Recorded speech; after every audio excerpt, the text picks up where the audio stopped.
setting a screen.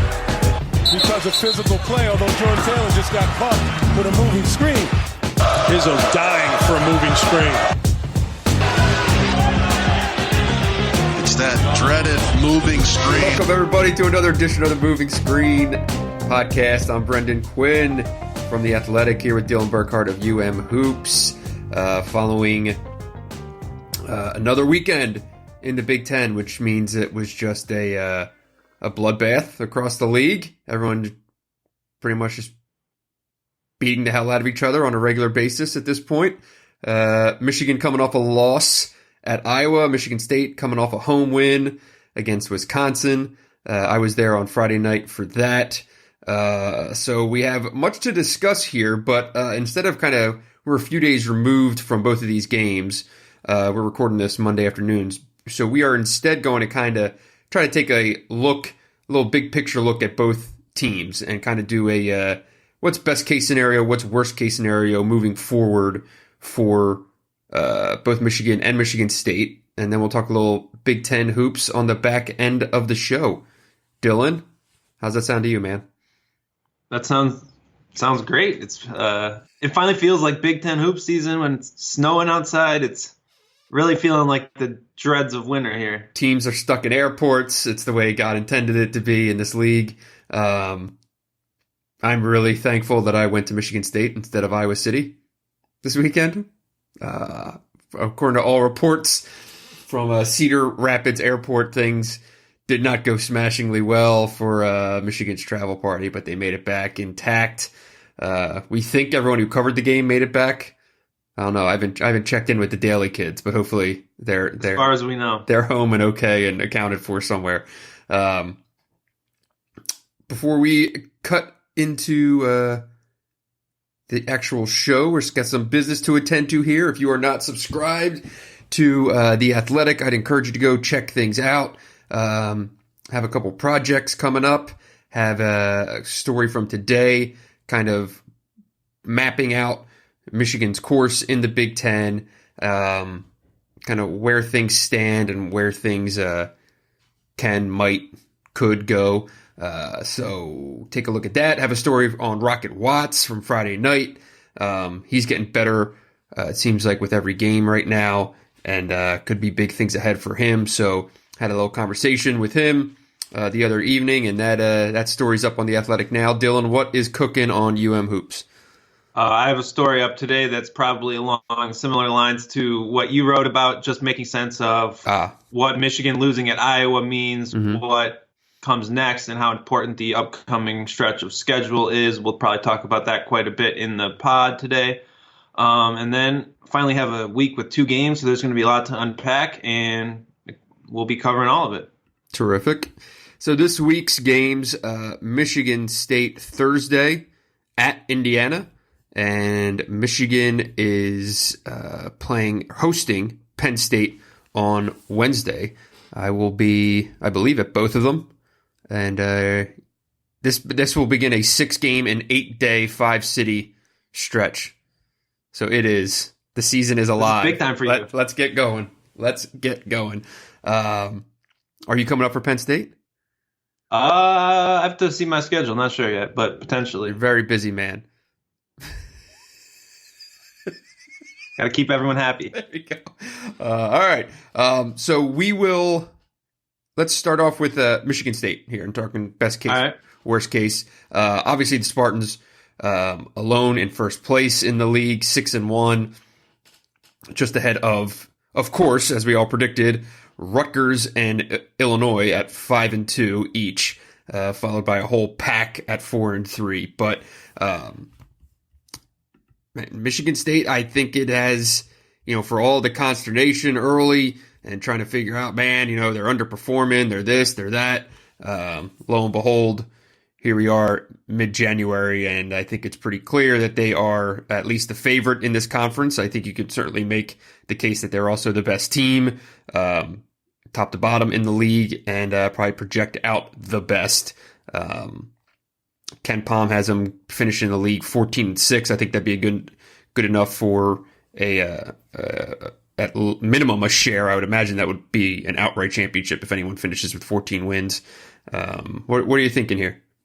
So the first thing you have to start with Michigan State is that Michigan State has played 5 of its first 7 Big Ten games at the Breslin Center. Correct. And road teams have won how many games in the Big Ten this year against 7. teams that 7? And how many of those games were not against Northwestern or Nebraska? Not very many. So that makes it really hard to figure out, I guess, what to make of Michigan State at this point, especially when you consider that the one time Michigan State went on the road since Christmas, it was a 29-point loss to a team that is, we're not really sure how good. Mm-hmm.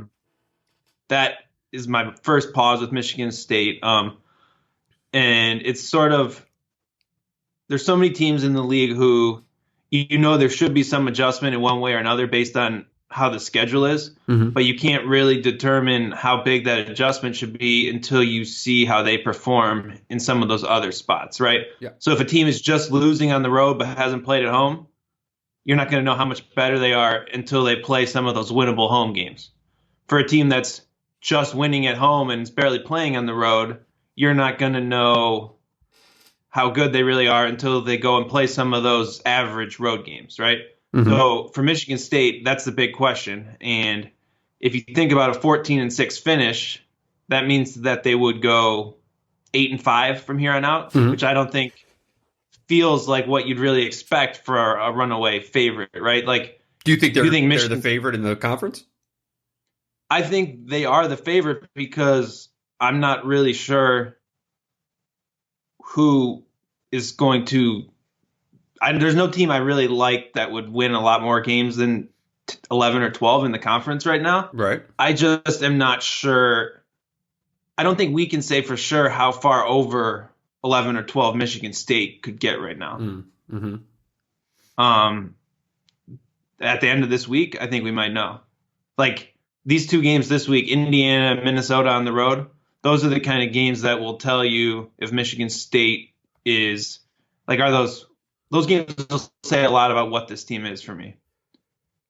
Yeah, I mean, these are the kind of in theory, a better team playing a lesser team on the road, which is how you would characterize, I think, both of these matchups. When in the, normally that's in conference play, it's maybe 50-50 type games.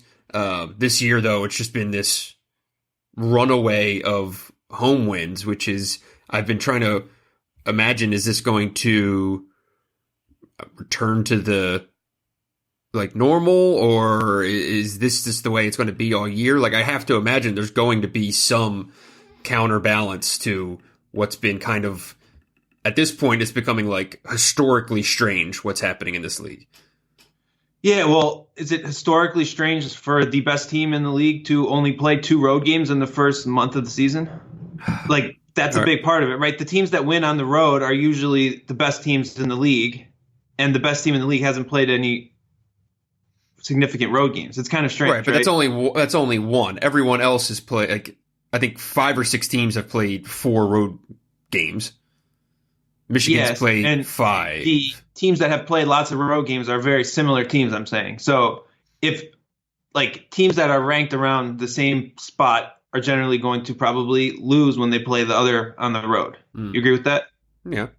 The team that you would be expecting to win, like if you were to go through the KenPom standings or the schedule projections before the year started, of the projected road wins in the league that were not against Nebraska and Northwestern, I bet half of them, 40% of them, would have been Michigan State because they're the favorite team, right? They're the team that's going to get significantly ahead of 500 in the conference.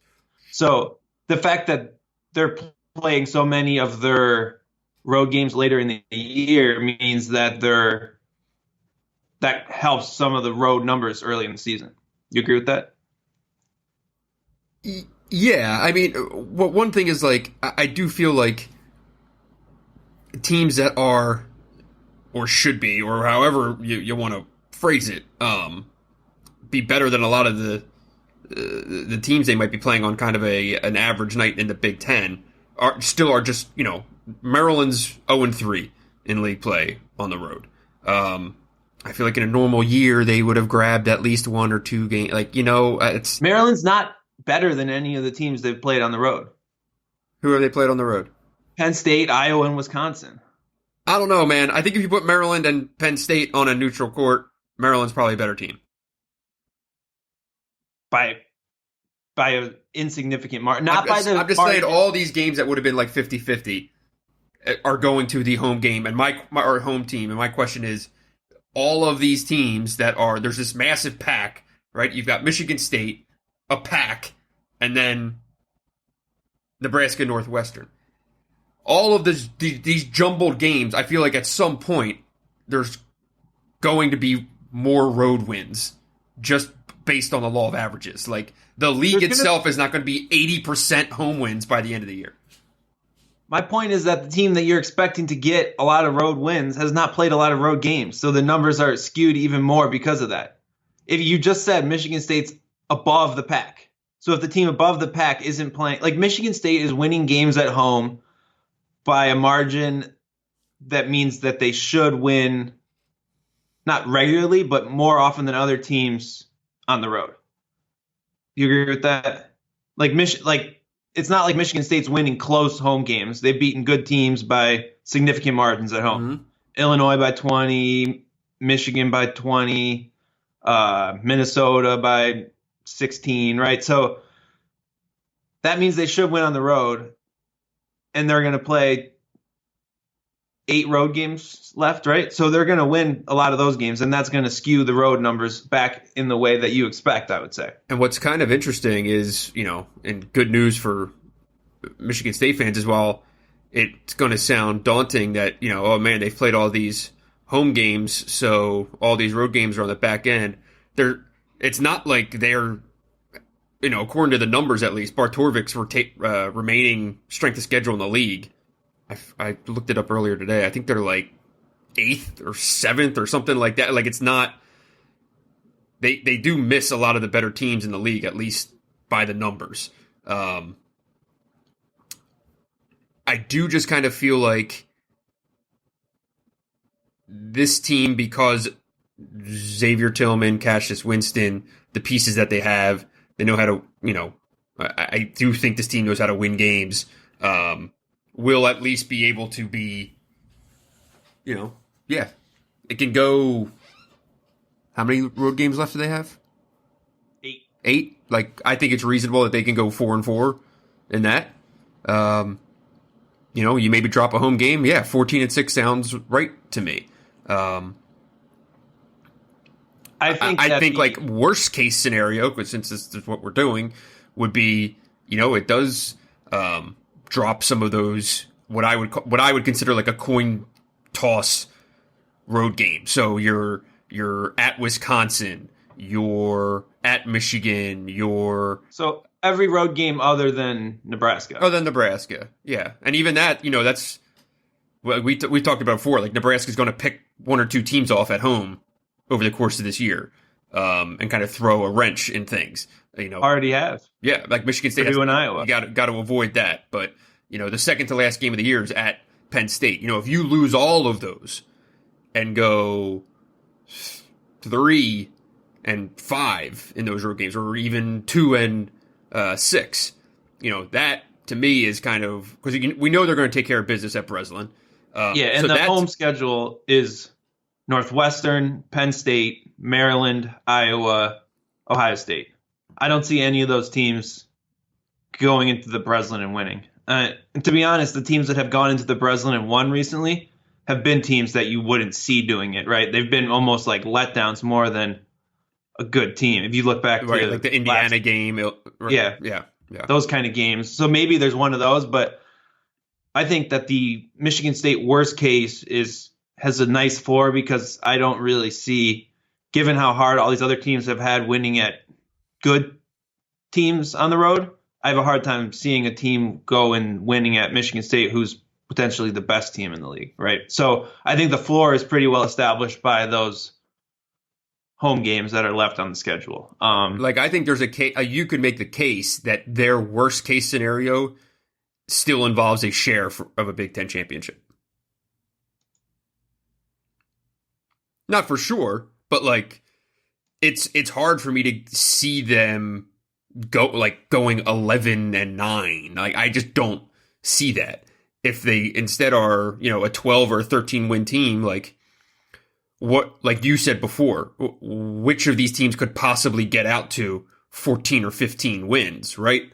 So is this going to be it could be like a 4-way tie at 12 or 13 wins or something like that. So even worst case scenario for Michigan State, it could still get a share of the championship.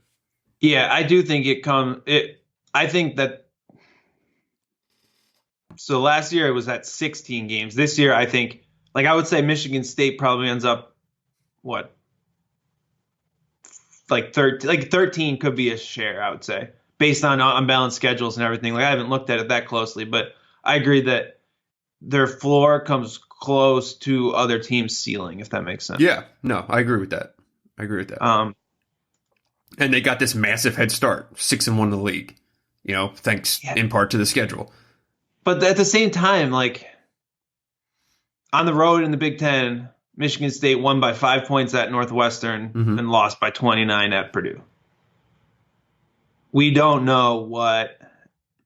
This week is fascinating for Michigan State because until you win on the road, can you really say that you can consistently do that, right? I know they won at Seton Hall, but that was months ago, the second week of the season when who really knows what's what, right? Seton Hall wasn't the same team then that they are now.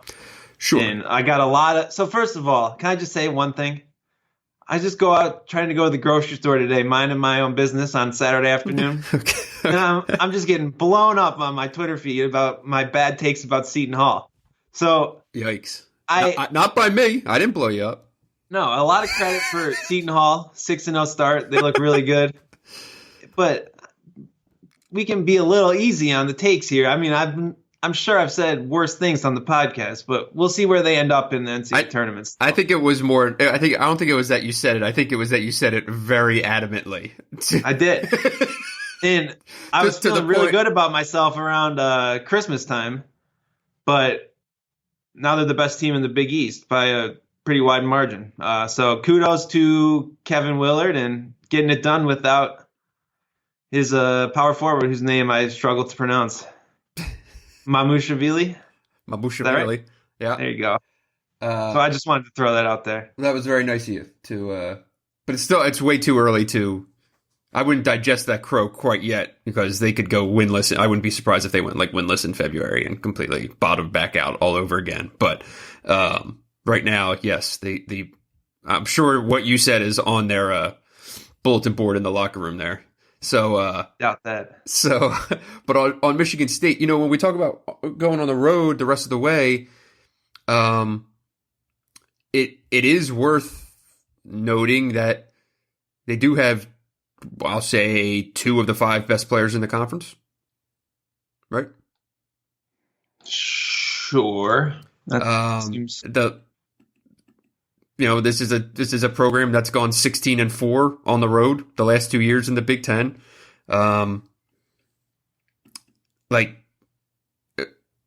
Losing 6-7 road games the rest of the way would be pretty dramatic.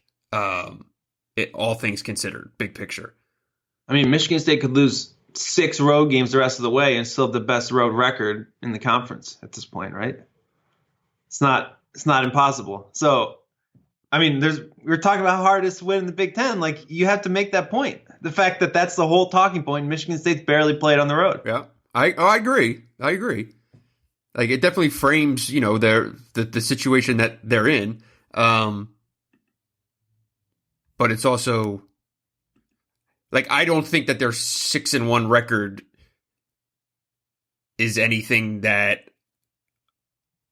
makes me feel oh man, it's a little bit smoke and mirrors. You know what I mean? I just don't have that feeling with Michigan State, even though yes, the schedule's been generous. Yeah, I mean the fact that to win games you're supposed to by more than you're supposed to is the best way to gauge how well a team's actually playing, regardless of their schedule, right? Mm-hmm. And Michigan State's covering the Ken Palm spread, the Vegas spread, whatever you want to call it, pretty consistently at home. So that is a good sign as far as that, yes, Michigan State's actually good. But then it's just hard to look past that Purdue game and figure out what comes next. Right. I also talked about this after that Purdue game, though. Like, I don't see that big of a difference. Like, that 29-point loss, to me, it might as well be a 10-point loss. Like, I just don't. Like, to me, that game's just a loss. The differential really makes very nominal difference to me in terms of, like, me grading their road capability, right? Sure. It was just a shitty day, and it just went completely off the rails. They were going to lose the game regardless, but, like, 29 points was a little. It just got out of hand. So I don't think. I don't think that should overreact, but I mean, I just think it's so how we feel about these teams in the Big Ten, and this isn't just a Michigan State thing, but it's so dependent on what's happened in the last week, and so much of that is dependent on the schedule. Right. Like, there's a situation where Michigan State could go 1-1 this week, 1-1 next week, 1-1 for 3 weeks in a row, and then everyone would be talking about Michigan State's broken, this and that, what's wrong with Michigan State. But really, they would have just had to play games at Indiana, at Wisconsin, at Michigan, at Illinois. Like, those are all games that you can lose, even if you're a team as good as Michigan State. And that's what I think is hard to grasp in a conference where 10 teams have a legitimate chance to make the NCAA tournament. And that's just tough, I think. So Michigan State hasn't even had a stretch, really, where you would say, oh, there are multiple games that they could or should lose in that stretch. Right. That it's been really comfortable in that. Like, they haven't been tested in terms of what happens when you lose 2 games in a row.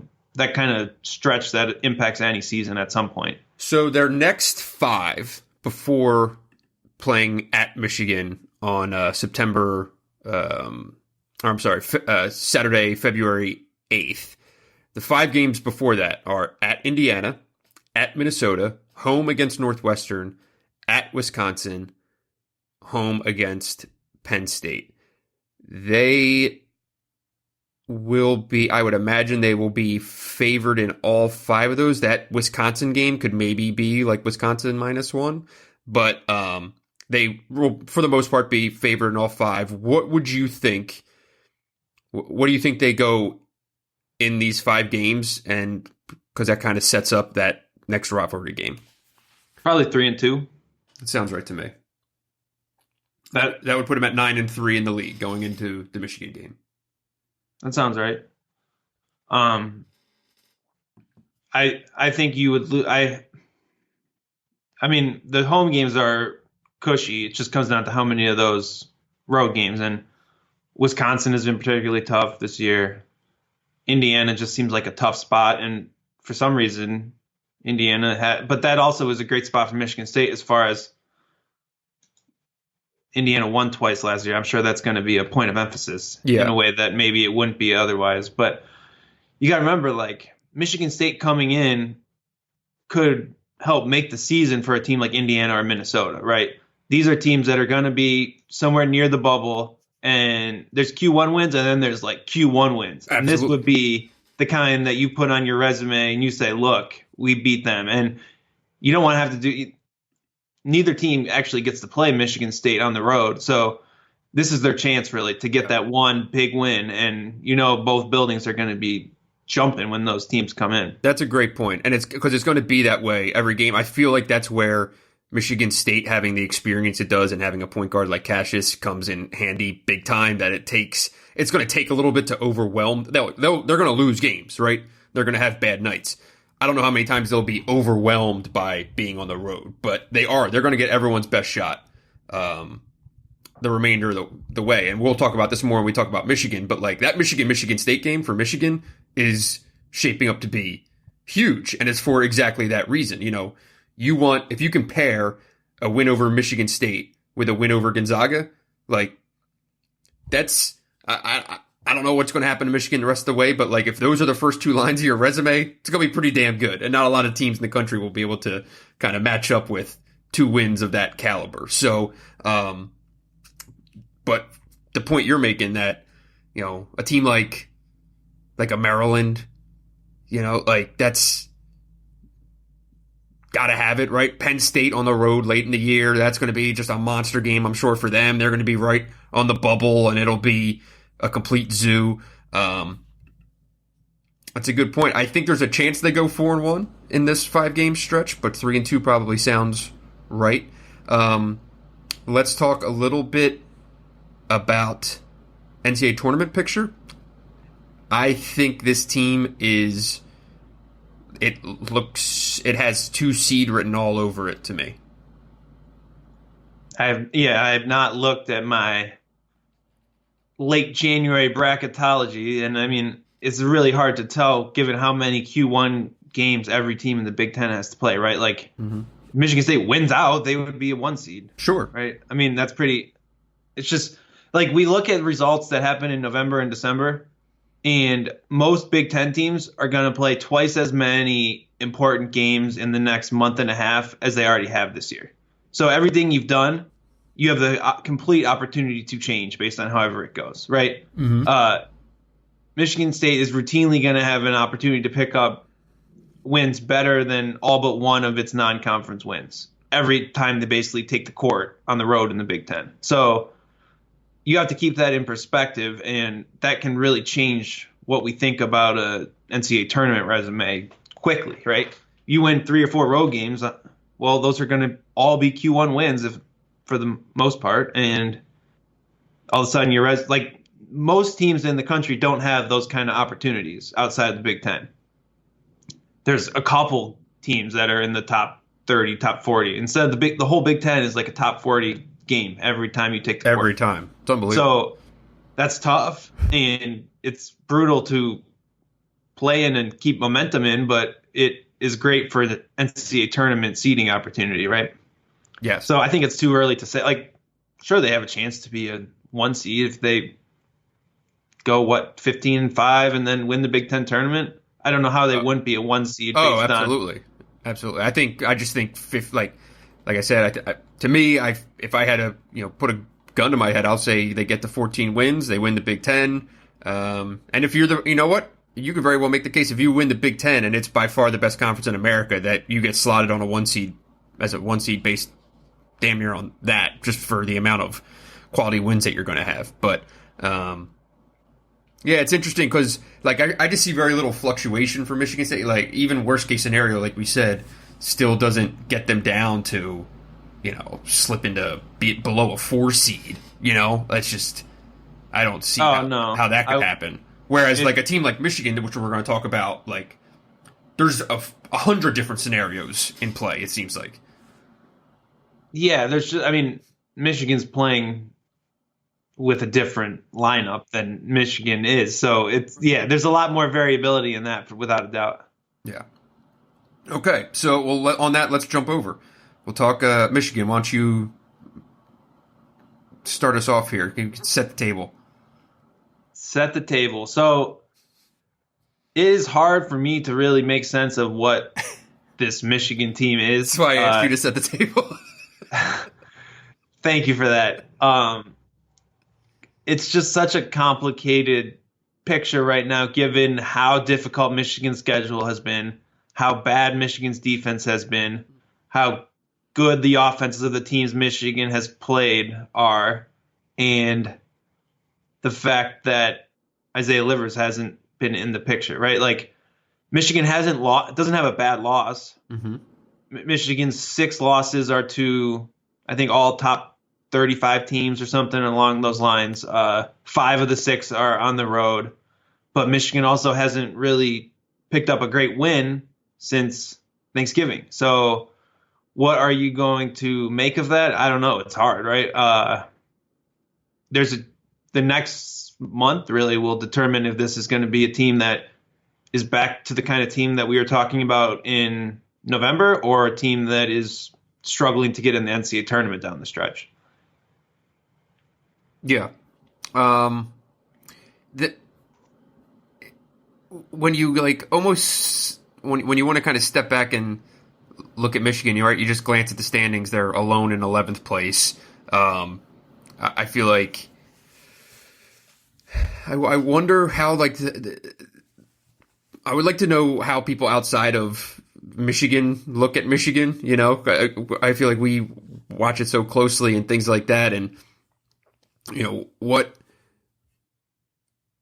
is anyone worried about playing Michigan at this point? Like, is this a dangerous team in the Big Ten, or is this kind of it feels like a little bit of a sleeping dog where if they get Livers back, and we're going to talk about this 8-game stretch they have coming up, but like, I do feel like this narrative on this team could change very quickly in like 2.5 weeks.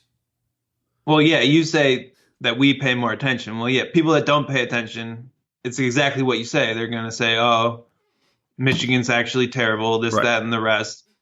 But Michigan probably will be favored in 6, 7, even 8 of its next 8 games, right? Yeah. They're KenPom favorites in all those games, despite the fact that they've had this stretch and everything else. If you do, Bart Torvik has adjusted conference efficiency margins on his site, which is kind of a useful way to reconcile how well teams have played with how tough their league schedule has been. So this is just for conference games. And Michigan is 6th in those standings, which feels a lot more accurate than where they are in the raw efficiency margin standings, which is closer to the bottom, right? That the two teams that really get dinged for those adjusted numbers are Indiana and Purdue. They both fall back 4 spots. The teams that get bumped up are Michigan and Penn State, both basically lifted 5 spots based on how tough their schedules have been early. So that is something to at least keep an eye on.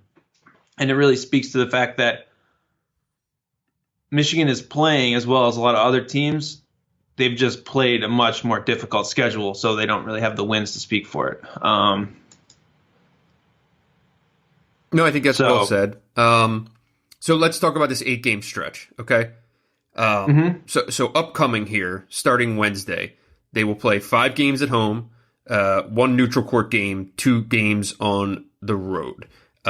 So the stretch itself goes Penn State at home, Illinois at home, at Nebraska, Rutgers at MSG, Ohio State, Michigan State at home, at Northwestern, Indiana at home. So part of the premise of what I wrote today, I'll be curious to kind of get your thoughts on this, is this is basically the 8-game stretch that I think will pretty much determine whether Michigan is a team that is in danger of missing the tournament, on the bubble, or kind of comfortably in. The back end of the schedule is rough. 4 really difficult road games in their final 6 games. Basically, if you don't take care of business in this 8-game stretch and you're leaving the end of your season to kind of determine your fate, you're going to be in trouble. This just needs to... It's really easy to say it right now, I know. And we'll probably be having a different conversation come February 16th when this is over. But I feel like if they don't kind of handle this thing, they could be in some trouble. I feel like this will kind of determine where the direction of this thing. What do you think about that? Yeah, the problem with playing games that you're supposed to win is you have to actually win them. So Michigan hasn't really been in that spot other than the home game against Purdue, which was you better win this or the wheels come off, right? And that was a roller coaster, but Michigan figured out a way to win it. You can't have many losses in this next month. I think that it's really important. If you win the next 4 games, all of a sudden you're feeling in a really good spot. Oh, yeah. And you can turn things around completely with a couple of home wins in great spots against your rivals, right? Yep. If you lose 2 of the next 4 games, you're going to start sweating a little bit, and the pressure's going to be on every single game. There's no margin for error. And that's what's going to be the bubble talk, right? Constantly and all that, which we know if you've been around a team that deals with that, it's not the healthiest situation. Yeah, I think it's still a ways removed from that, but at the same point, all of a sudden trip to Northwestern or a trip to Rutgers or Wisconsin at home, those games late feel really dicey. And eventually you're going to find yourself in a spot where, oh, you better win this game or that talk really heats up. And I don't think there's much to think that Michigan can't win a lot of these games, like especially if Isaiah Livers comes back soon and he dressed for the Iowa game, didn't play, but seems like he did a little bit in warm-ups. Like they said on the broadcast, did you catch that? They said like they're expecting him back within the next week. That's the gist of it, yeah. I didn't hear the... Somebody said that, right? Yeah. That would be... It's just so hard to think about how you talk about this team because before Isaiah Livers got hurt, you had Michigan losing 2 tough road games and a game at home against Oregon on a tip-in, right? We weren't talking about how bad Michigan's defense was at that point. We weren't talking about really any of the things we're talking about now. And without Isaiah Livers, everything we're discussing is different, right? And a lot of that comes from playing guys who weren't in the rotation when this team was really good. If Isaiah Livers is back, it's a different team completely. He's one of the best shooters in the country. He makes Michigan's defense work, not because he's this elite defender, but because Michigan doesn't have to play guys who are outrightly bad defenders. So that is like, do you look at Michigan based on what they've been for the last 3 weeks, or do you look at Michigan based on what they've been with Isaiah Livers, and how does Michigan figure out how to become that team again in a hurry? Yeah, I mean, with Livers, you're talking about a guy who's making 2.5 threes a game at a 50% clip. Like, what's been one of the major things missing in some of these road losses is, just shot making a lot of times. So I think that's wrong, first of all. Okay, well, their 3-point shooting numbers on the road are fucking dog shit. So hold on. So Michigan in Big Ten games has the second best offense in the conference.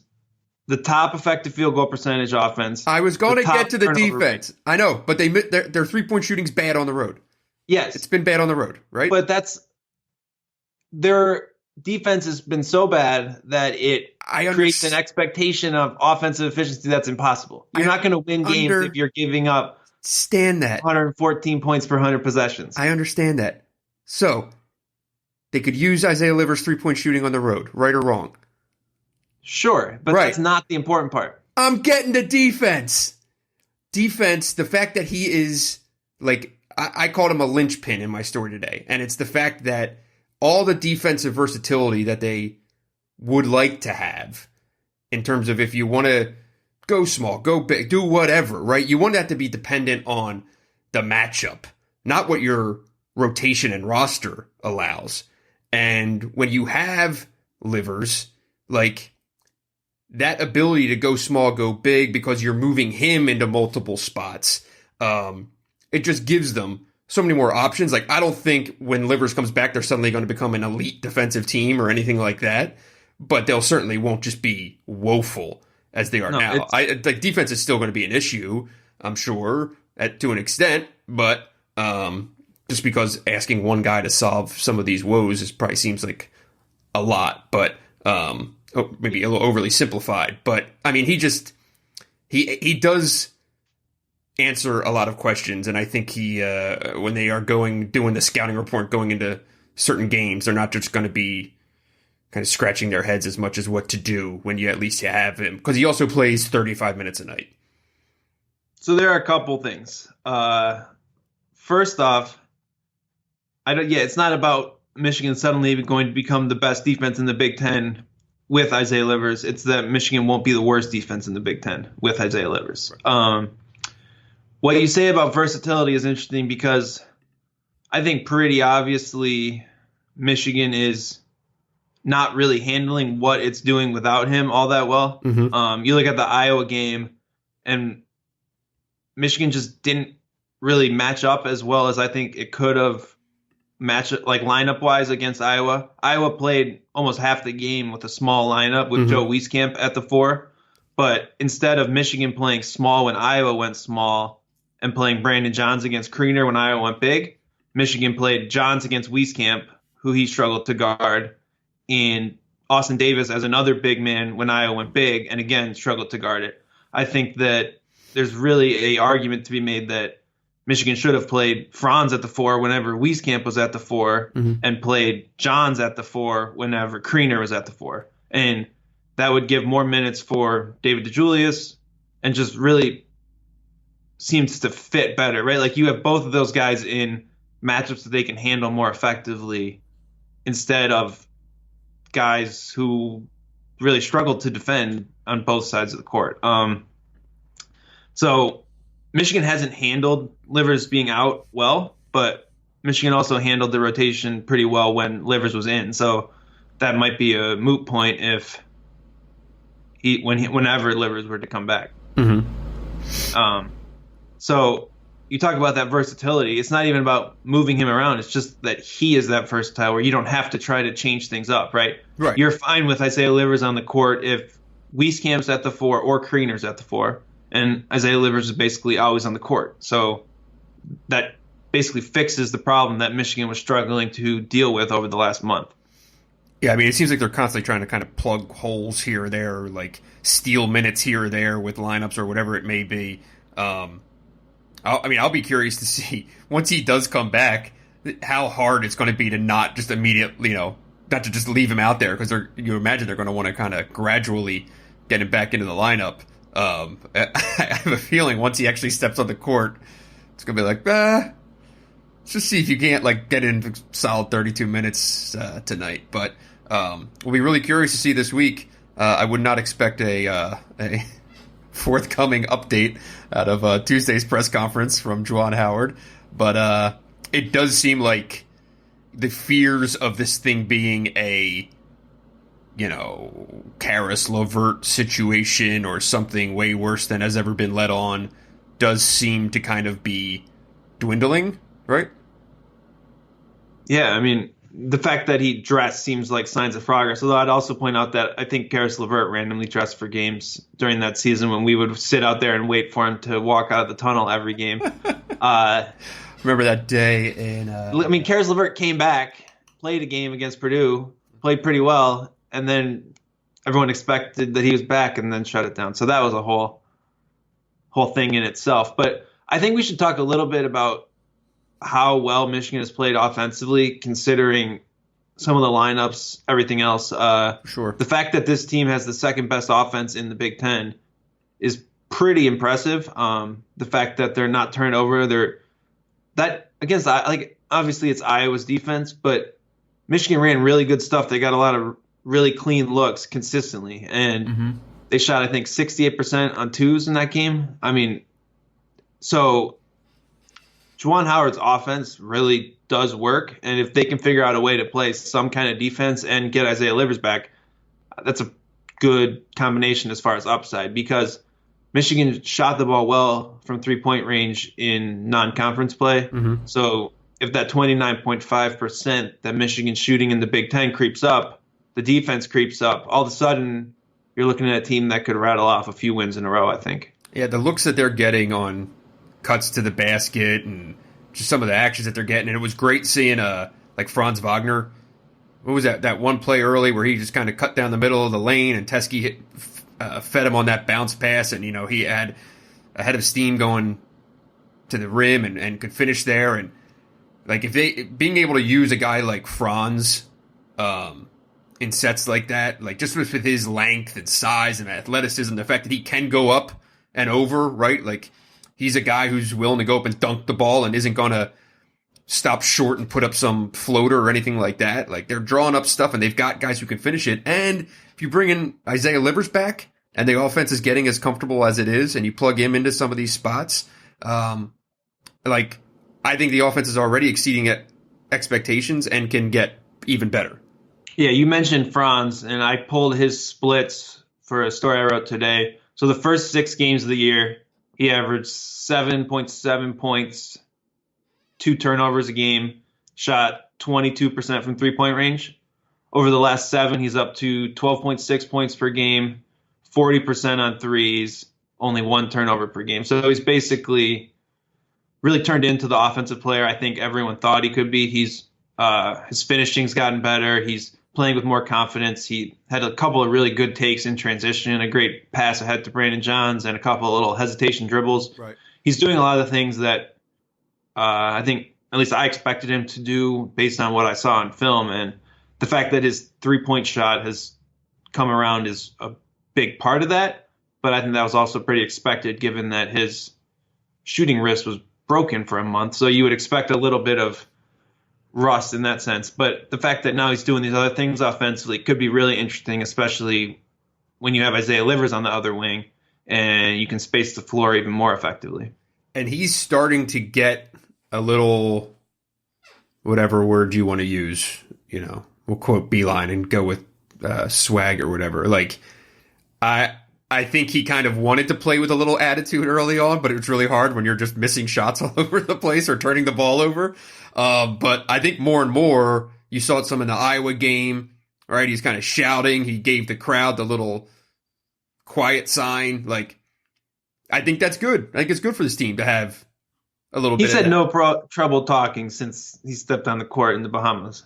I mean, I know. It's a little, it's a little easier to be confident. It's a little easier to play confident when you're not stinking it up, which, I mean, that's probably harsh, but, if he can, when he's playing this way and he's got a little attitude, I just think it's a good thing for the team overall. I completely agree with that. And we talked about him in November, December as what would determine Michigan's ceiling. Mm-hmm. Now he's kind of come into that role. It's just going to be what happens. Now it's Isaiah Livers' health will determine what the ceiling is.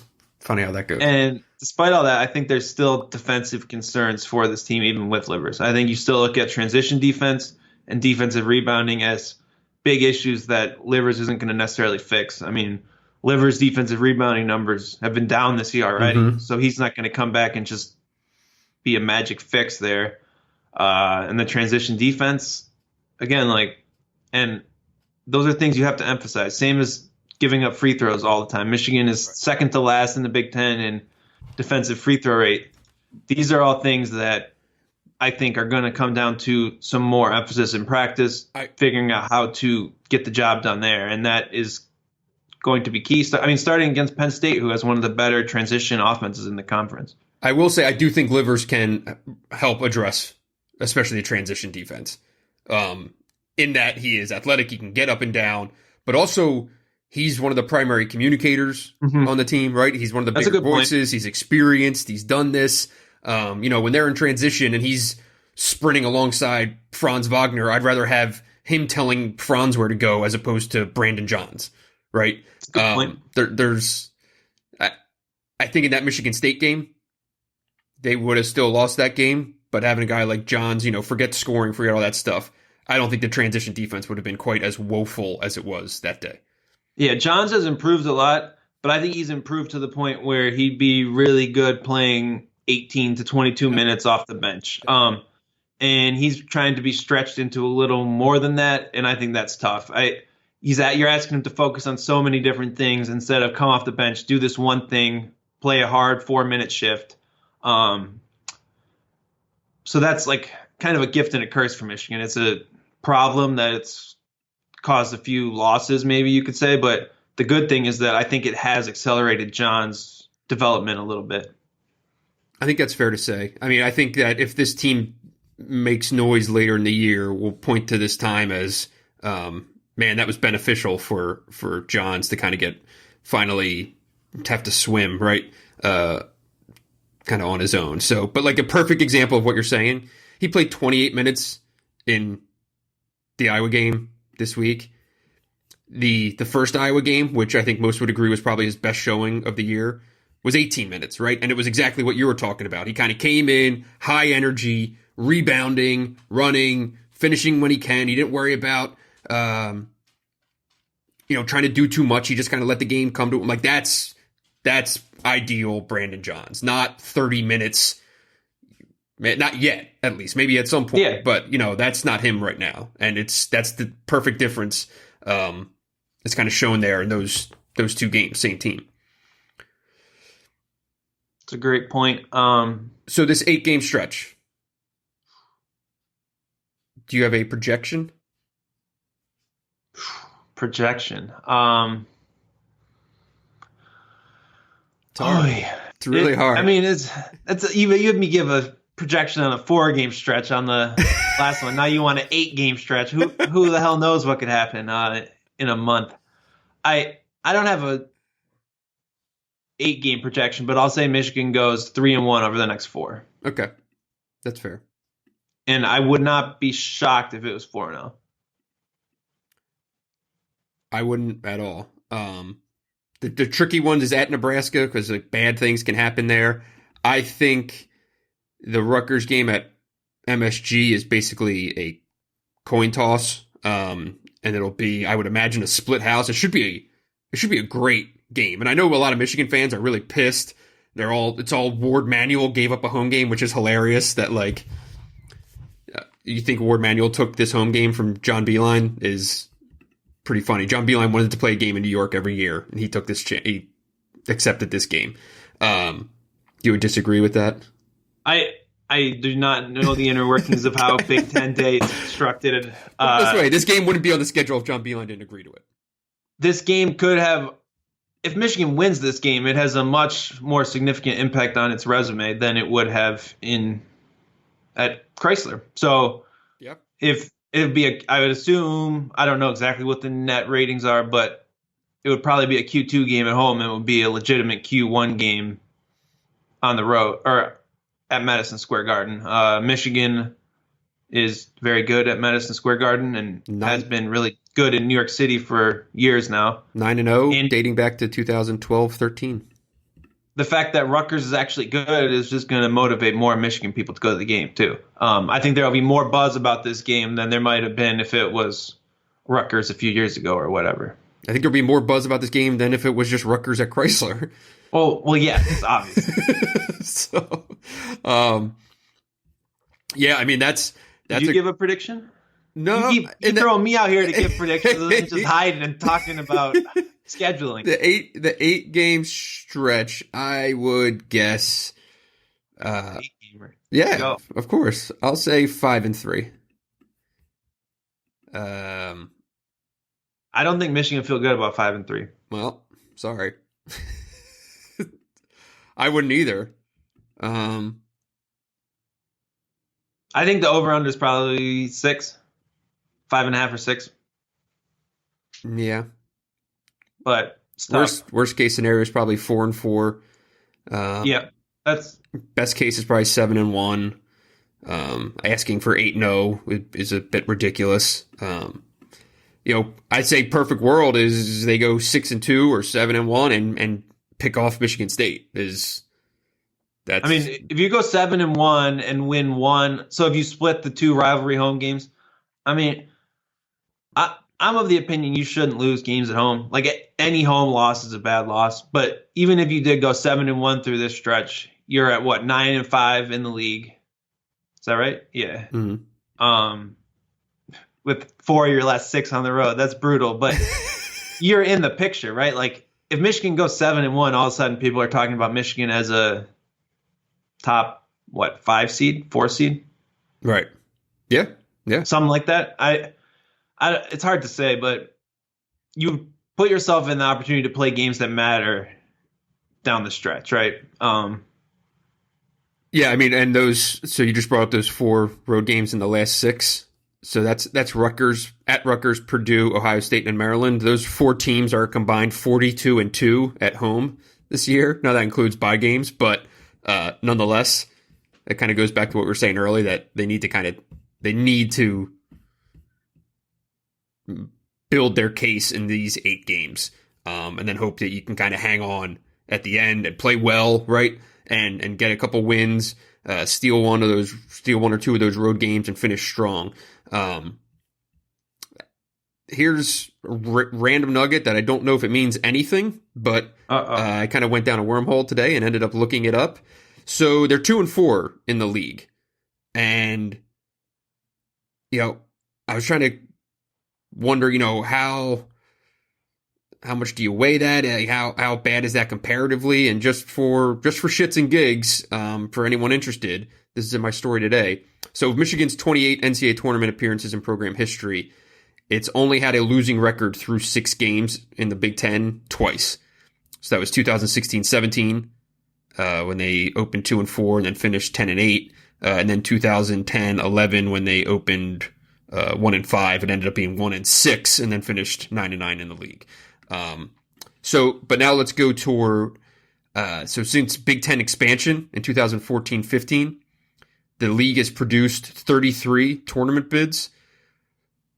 Only 3 of those teams have opened league play with losing records in the first 6 games.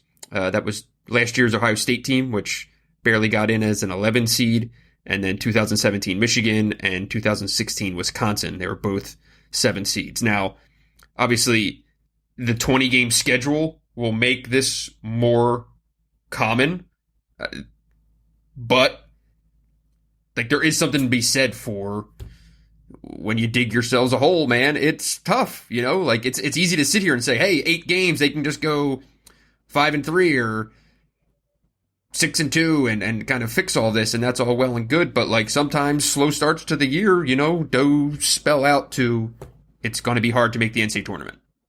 It really sounds like it took a lot of work to look all those stats up, but I really don't think they are really meaningful. It's just so much is based on not wins and losses, but good wins and bad losses. Mm-hmm. It's very hard to start 2-4 without any bad losses. It's hard to start 2-4 in the conference without losing to a team that won't make the NCAA tournament. I mean, there could be one loss in that bunch for Michigan right now, but you're talking about top 40 teams. Most years, you play some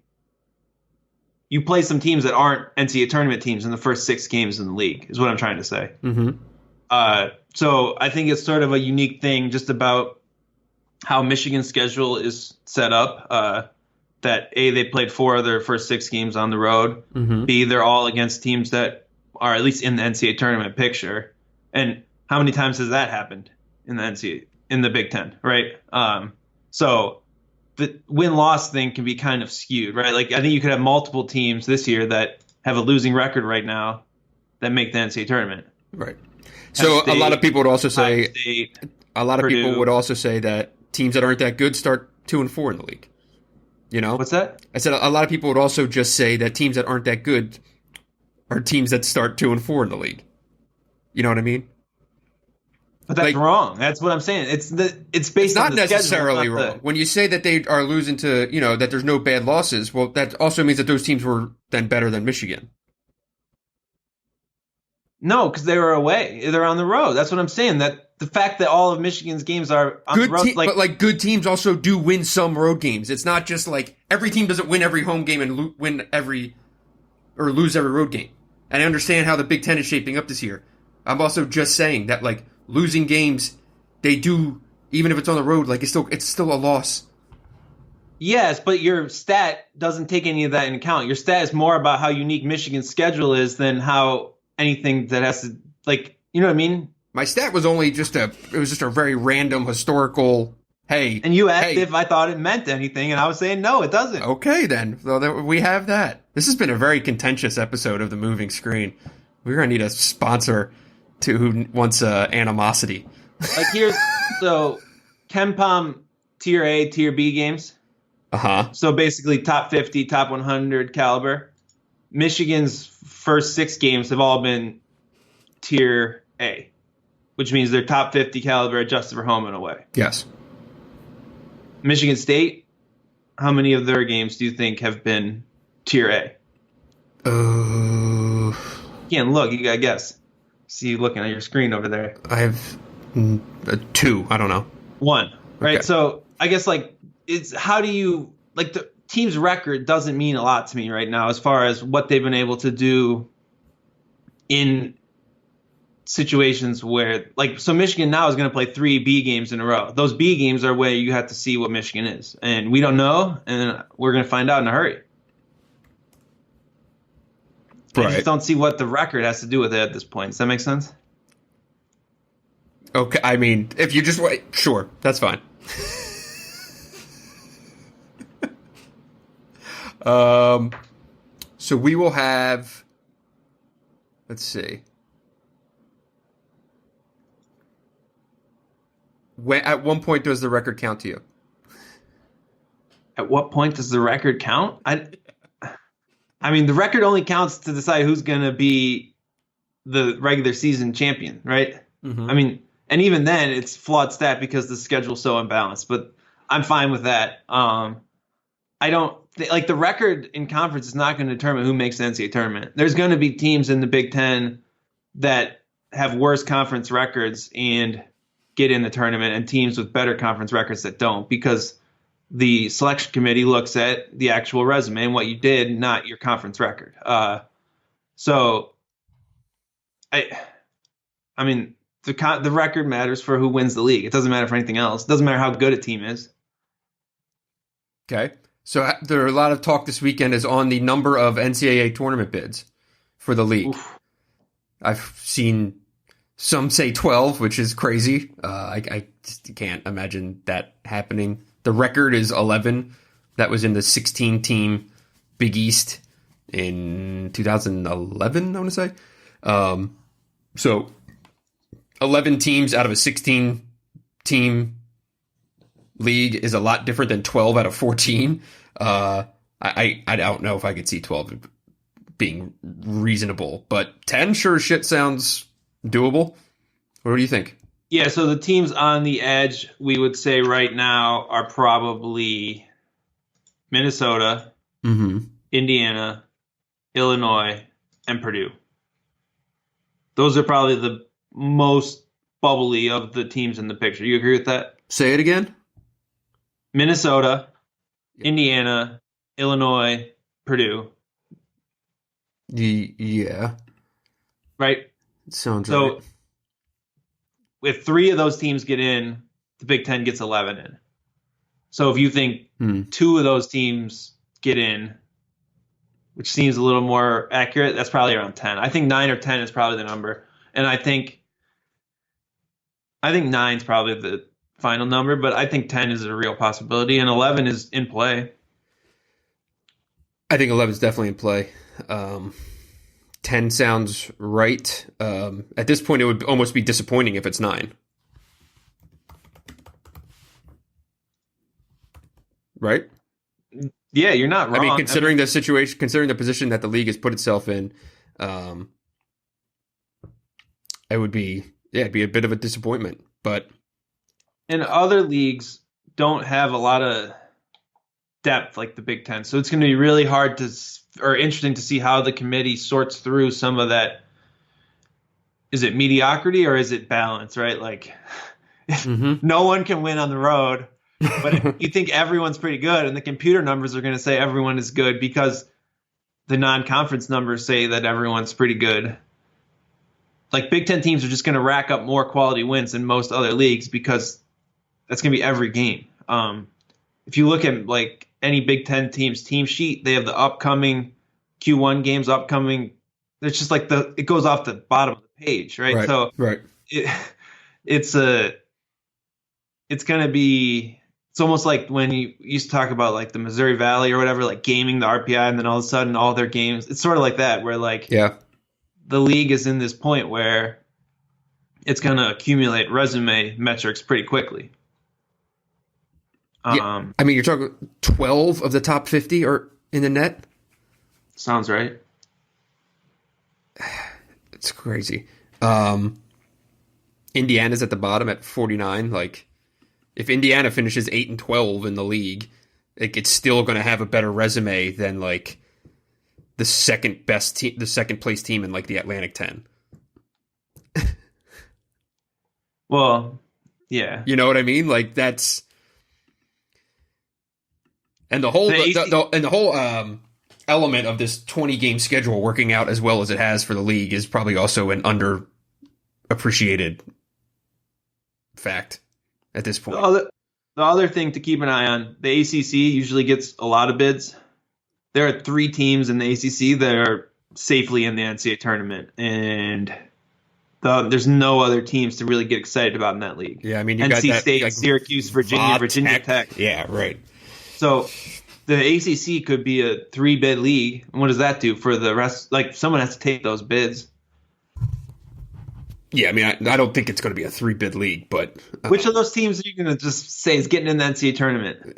Virginia Tech? You figure, like, I mean, Virginia isn't good, but you figure they'll find a way to get into the tournament. And then, yeah, I don't know. Right. And then somebody else will, I mean, because the thing is, like, someone has to win games in that league, right? But the problem, this illustrates the difference, though. The ACC has, I'm looking at Torvik's site right now, they have 3 top 40 teams. Every Big Ten team, or the Big Ten is what, 12? Right. So the quality of, everyone has to win games, but in the ACC, when you win games, it's a meh win. In the Big Ten, it's a good win. So you think we could get, so there was that, what was it, 4 years ago when the Big Ten was way down and Nebraska won 11 games and didn't get in? yeah, that's because the Big Ten was garbage. Right. So the ACC is going to have that. Yeah. Like NC State or someone like that could go and win 12 ACC games and miss the tournament. Sure. Why not? Yeah. One of the problems is that Duke lost to the wrong. It needed to give that regular season win to somebody who could actually use it. I don't know if it's even going to come in handy for Clemson other than getting them in the NIT safely. That's what happened. I mean, you can't. You know what I mean? Doesn't happen in the Big Ten, right? Right. Even when Michigan State loses to whoever at some point, it's going to give a win to a team that needs it, unless it's Nebraska, which I guess could happen. Right.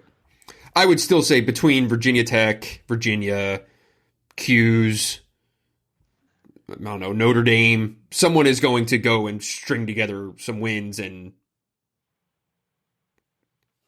But we agree that teams build like a semblance of a resume and be.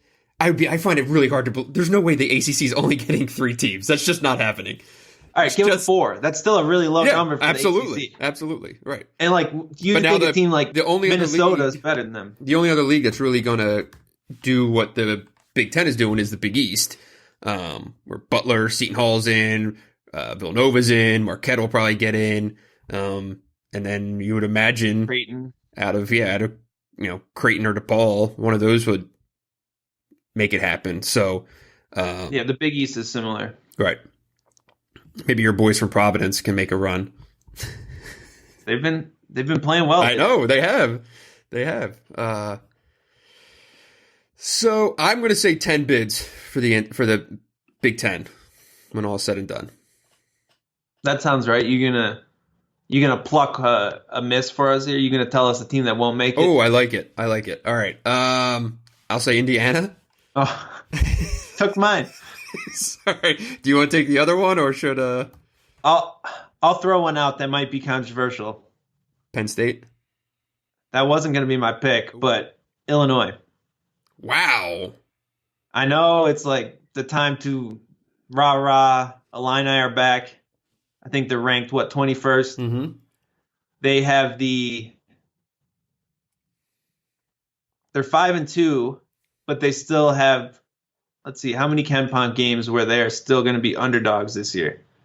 They have won Purdue away, Michigan away, Iowa away, Maryland at home, Michigan State at home, Rutgers away, Penn State away,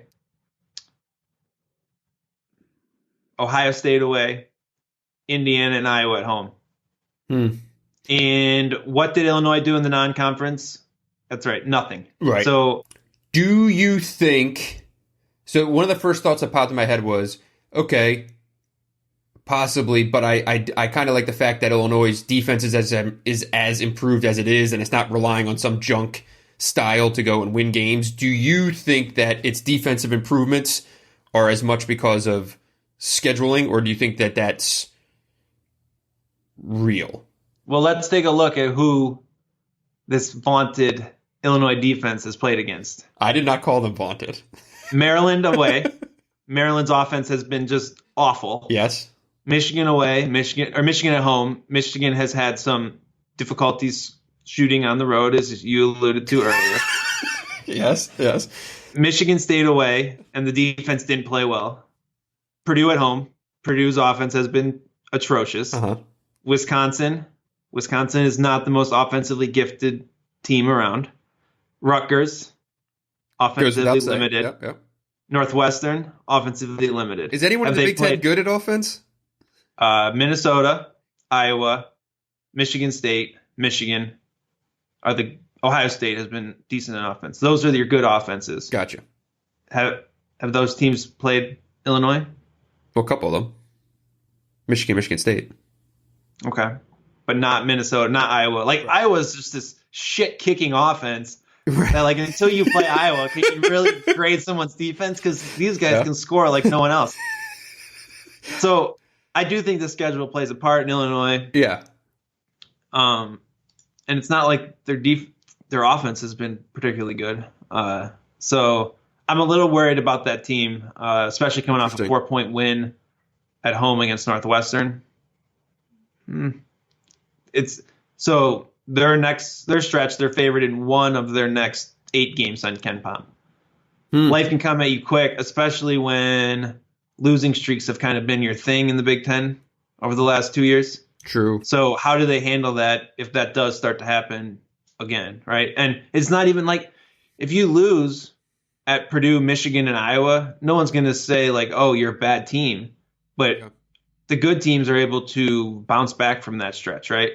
Yep. The bad teams lose at Iowa, lose 3 or 4, something like that, and then lose to Maryland at home, right? You have to have that Maryland home game that follows it.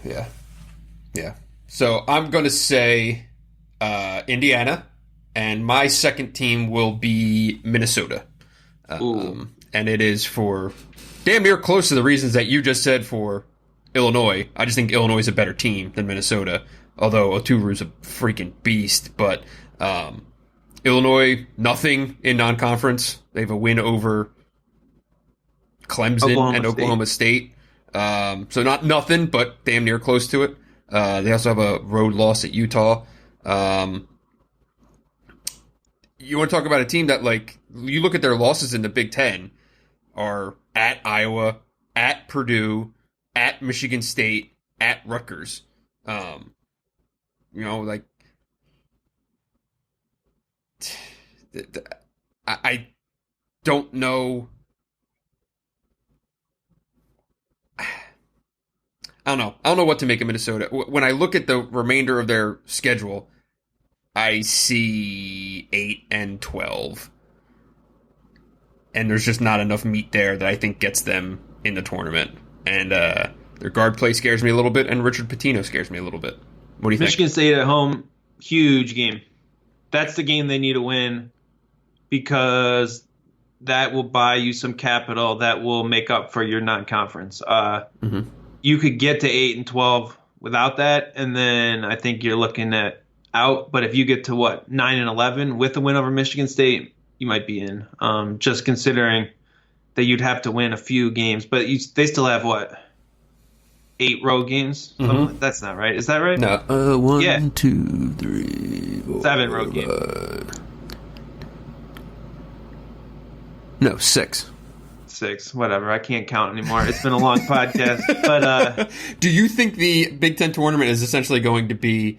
You think there's going to be some play-in spots there? Some play-in spots? Yeah, like almost for the NCAA tournament.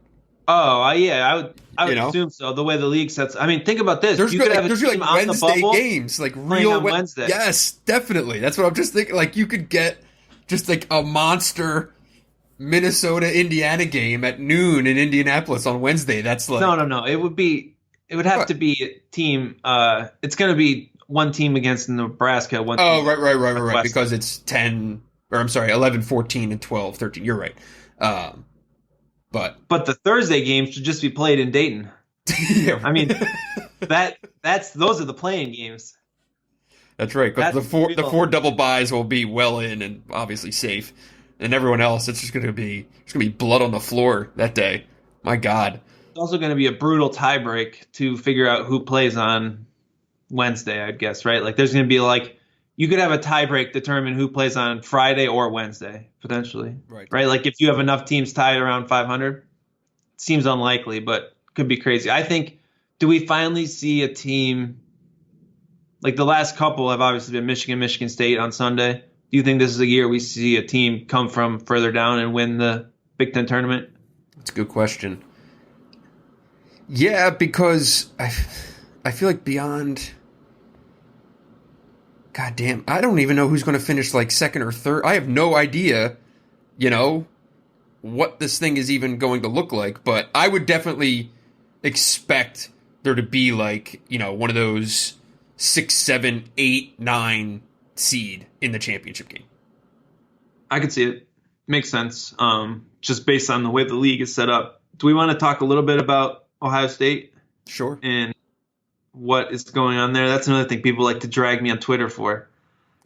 That I said something positive about Ohio State a month ago, and now they lose, and people want to point out that I was wrong. So thank you for that, everyone. I get pointed out when I'm wrong on this podcast all the time on the podcast itself. I don't have to wait for things to happen. All right. So 1-5 in their last 6. What do you make of Ohio State? How loud is your alarm sounding?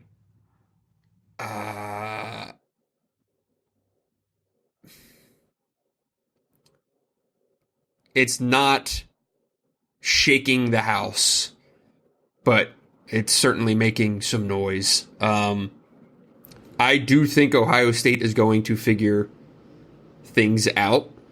There is still a lot of talent on that team, but I mean, just how careless they are with the ball is just still pretty jarring to watch. And I like simple passes that I'm like, it's either they just don't give a shit or they're not skilled enough to make better passes. I find the latter hard to believe. So I don't know what's going on there. They've still never really figured out Carton, I don't think.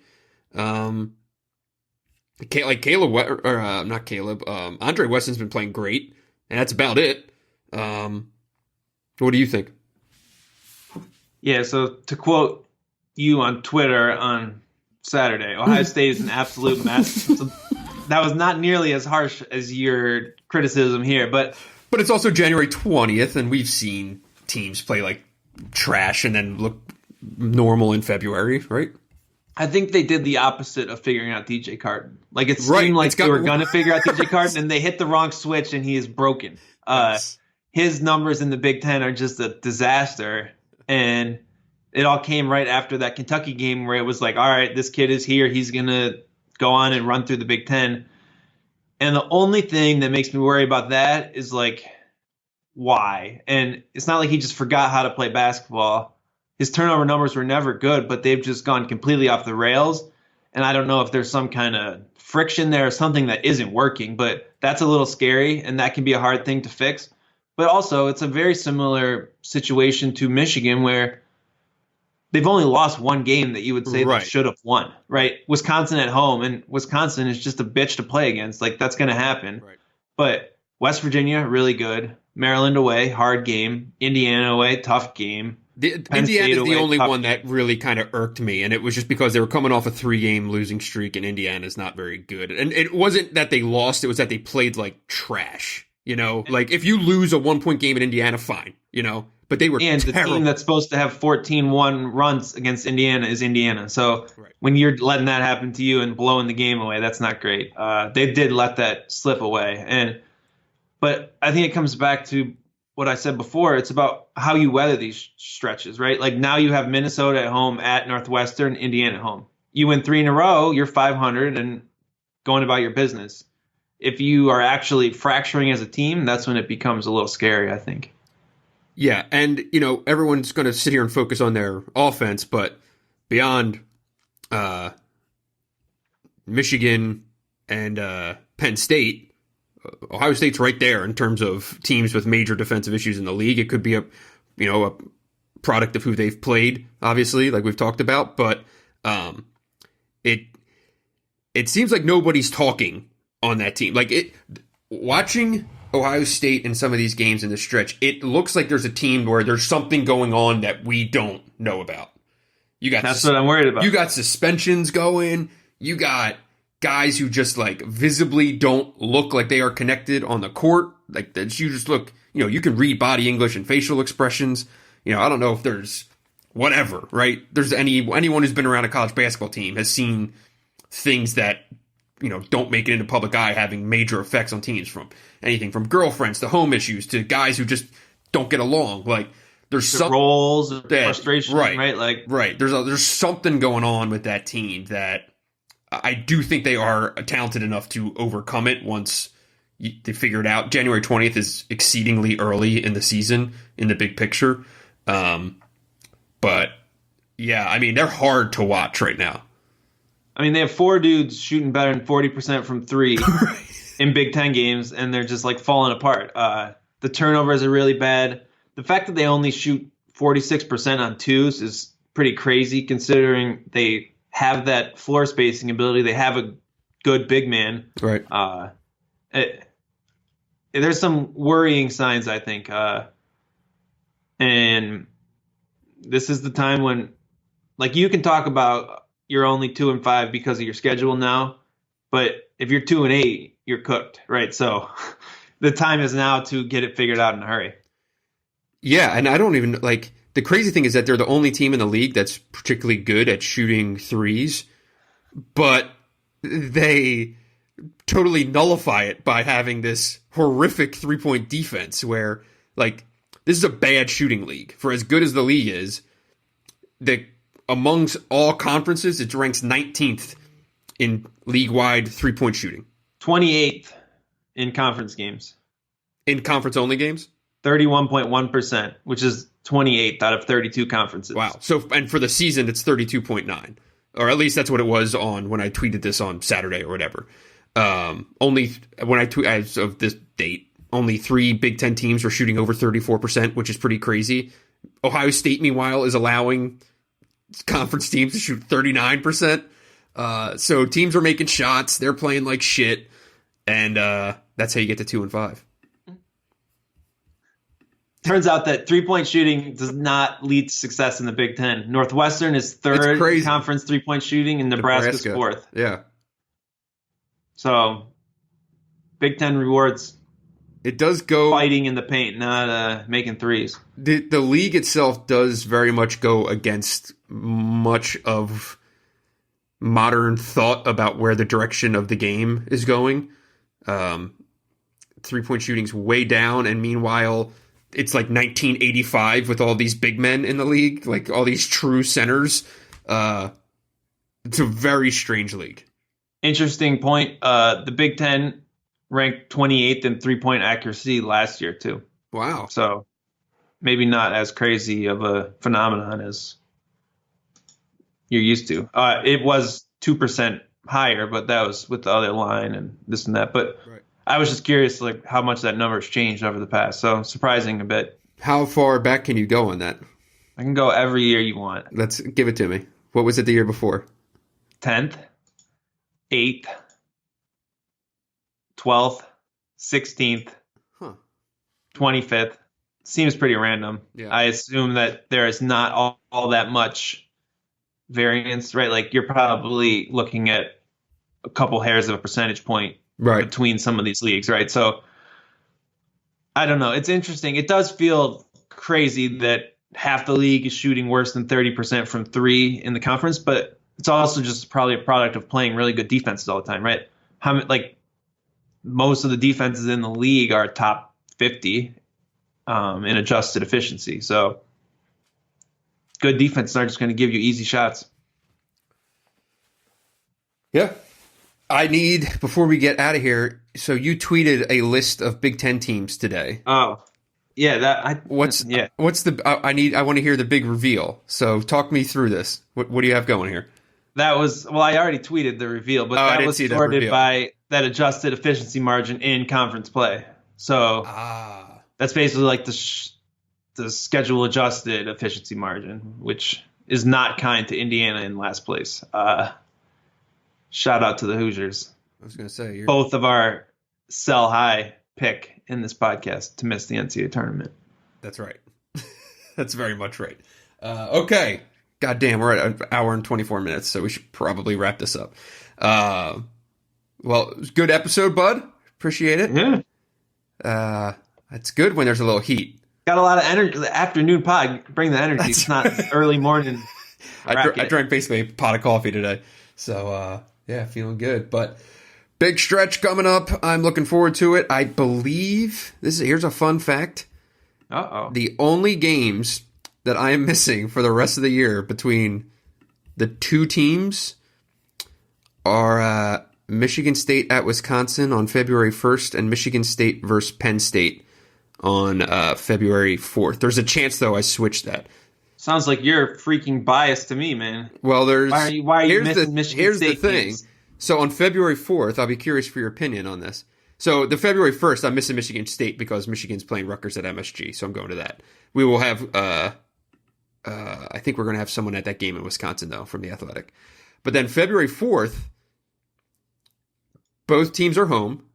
Michigan is playing Ohio State in Ann Arbor, and Michigan State is playing Penn State in East Lansing.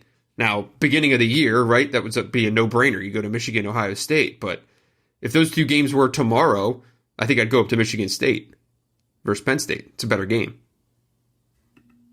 No? Is it? I think the spread would be lower in the Michigan-Ohio State game. How do you determine better game? More impactful to the standings, to their place in the tournament picture, or whatever it might be. We can settle this right now. We're going to go to the Ken Pom fan match. Okay. Thrill score for Ohio State at Michigan, 75.6. Top game of the day. Penn State at Michigan State, 61.3. Fourth game of the day. Ooh, okay. Ken Pom says you got to go to Ann Arbor. All right, so we're going to keep Ann Arbor on the docket. Saving you miles. I like it. So barring a change there. But yeah, otherwise, those are the only games for the rest of the year that I'll miss. Pretty good. So you're telling me you're going to be bringing the energy to the podcast here. Big time. Big time. A lot of narrative shit for you to shoot down with your clicks and your numbers and your charts and your graphs and all that good stuff. That's what makes the pod what it is. It's what the people want. So, all right. Well, thank you, my man. We will do it again. You doing a midweek pod this week? Oh, we could. What do we have coming up? There's games Wednesday. We could do a Friday recap and preview for the weekend. I like it. All right, we will try we will try to do that if the schedules allow. But other than that, make sure you are subscribed to UM Hoops. Make sure you are subscribed to The Athletic, and make sure you tip your bartenders and your servers. Good night.